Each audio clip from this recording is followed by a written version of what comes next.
Thank you, Presiding Officer. I'd like to begin by congratulating Jan Lamont on securing this debate and thank her for bringing this important issue to the Chamber. I don't think there's any of us who have not at some point in our life, either through family or friends, have even directly been touched by heart disease and potentially out-of-hospital cardiac arrest.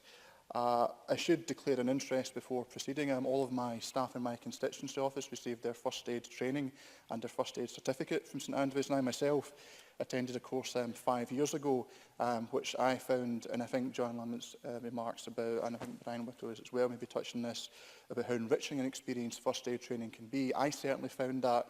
My only regret is that was 5 years ago, and I'm more than a little out of date, so I thank John Lamont for securing this debate in another way, because it's certainly reminding me of my need to go back and to not only be fresh, but relearn a lot of my skills.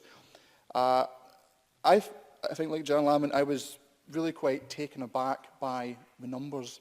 Jan Lamont, I know she represented Pollock previously, she represents Glasgow, and representing Renfrewshire South, a constituency that has very affluent areas, but also areas of some deprivation as well. I'm aware and I see firsthand on a daily basis some of the gross health inequalities and general socio-economic inequalities that exist.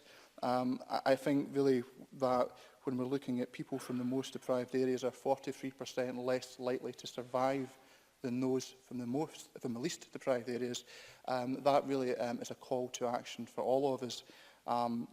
And I do commend the Scottish Government for engaging with this issue with the 2015 document, the Strategy for Scotland. I think to be aiming to have 500,000 people who are CPR trained is a laudable aim. And I think what I was particularly struck by, a very positive statistic, is that it's contained within the 2015 strategy suggests that a defibrillatory shock to the heart within 3 to 5 minutes of collapse can produce survival rates as high as 75%. Now, when we're in a situation where at the moment survival rates are barely 1 in 20, between 6 and 8%, and we know where there's outstanding practice, say in places like Seattle, there's a 25% success rate. We know that there's that if we undertake the action to make sure more people are equipped with these CPR skills, then we can make a real fundamental difference. Brian Whittle spoke about a universal application, and I certainly think what I was struck by again in the strategy was the example in Denmark, where there seems to be, with the greater uptake of CPR training, I think we had mandatory, I think it was with, it became a mandatory part of doing one's driving licence. We see actually the data suggests a direct correlation and an increase in CPR bystander interventions. And of course that is such a key part of the chain of survival. There was, again, there's another point I really want to pick up from Jan Lamont speaking about accident and emergency departments and relieving the pressure. I think any of us who have had conversations with clinicians at all levels, we do know about some of the challenges, for example, with the worried well and the unworried unwell, and some of the kind of pressures that can contribute.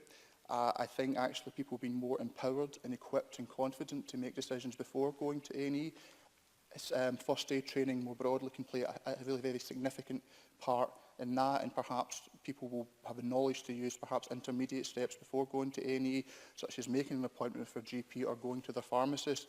So this is about actually empowering individuals, and I think this actually also kind of relates very powerfully to the whole realistic medicine agenda, which is ultimately about empowering patients and not thinking about patients but as citizens. And I actually think, just to conclude, Presiding Officer, there's no more way to be an empowered, confident citizen than to have the skill set to deliver CPR and to save someone's life. And so I would encourage everyone in here who has, and I'm certainly going to do it myself, if you need to update your first aid training, if you need to do it, it's a great thing to do, and take that message and spread it far and wide. Thank you.